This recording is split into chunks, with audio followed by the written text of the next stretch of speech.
مفتی صاحب اگر دو بہنوں کا نکاح دو بھائیوں سے ہو جائے آگے لکھا ہے غلطی سے بیویاں بدل جائیں لیکن بعد میں پتہ چل جائے تو ایسی صورت میں کیا حل نکالا جائے،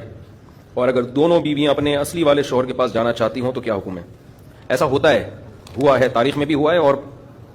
ہمارے بچپن میں بھی ایک واقعہ اس طرح ہمارے علم میں آیا کہ ایک ہی گھر میں دونوں گئیں، تو پہلے زمانے میں تو شرما شرمی اتنی ہوتی، بیوی دیکھی بھی نہیں ہوتی تھی کسی نے شادی سے پہلے نا، تو دائیں بائیں ہو گیا سارا حساب کتاب۔ تو اس میں یہ ہے کہ اگر ایسا ہو گیا کہیں اور رات بھی گزار لی ہے تو دونوں کو کہا جائے بھائی ایک ایک طلاق اپنی زوجہ کو دے دو، ایک ایک طلاق بائن، اور پھر عدت کے بعد 3 مہینے اسی گھر میں عدت گزار لیں، 3 مینسز کے بعد جس نے جس کے ساتھ رات گزاری اس کا اسی کے ساتھ نکاح کر دیا جائے، یہ سب سے اچھی صورت ہے۔ اور اگر نہیں، دونوں اپنے اپنے والوں کے پاس ہی جانا چاہتی ہیں تو چلیے، کس نے روکا ہے، تو بیوی نکاح تو باقی ہے، لیکن اس میں یہ ہوگا کہ کم سے کم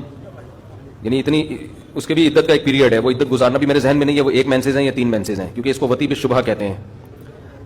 تو اس میں 1 مینسز یا 3 مینسز ٹھہرنا پڑے گا، اس کے بعد اپنے پہلے شوہر کے پاس بغیر کسی نکاح کے تجدید کے چلی جائے۔ لیکن ایسا آج کل ہوتا نہیں ہے، اتنے بیوقوف لوگ، پہلے دیکھا ہوا ہوتا ہے سب نے، سیٹنگیں ہوتی ہیں اس کے بعد جا کے، یہ تو گاؤں دیہاتوں میں جہاں بہت ہی، اور جس نے یہ کیا ہے نا اس کو طبیعت سے دھویا جائے، اس کو اتنی تمیز نہیں ہے تو کس کا مال کدھر بھیج رہا ہے یار، یہ ڈلیوری میں گڑبڑ ہوئی ہے نا، ایسے ہی ہے جیسے آپ نے کوئی امیزون والے سے کچھ منگوایا، انہوں نے وسیم بھائی کے گھر دے کے چلے گئے وہ، تو آپ